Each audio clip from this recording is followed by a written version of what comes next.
میرا پیارا نبی کتنا پیارا نبی، ساری دنیا کا ہے وہ دولارا نبی۔ بسم اللہ الرحمن الرحیم۔ سوال یہ ہے کہ قربانی کے جانور کی اگر دم کٹی ہوئی ہو تو اس کی قربانی کرنا کیسا ہے؟ جواب سماعت فرمائیں۔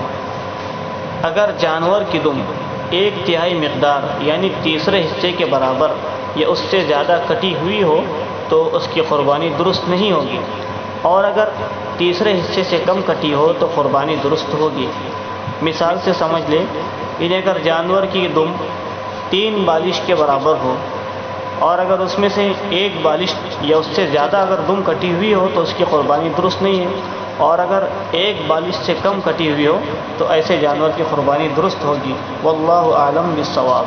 میرا پیارا نبی کتنا پیارا نبی، ساری دنیا کا ہے وہ دولارا نبی۔ امتی امتی امتی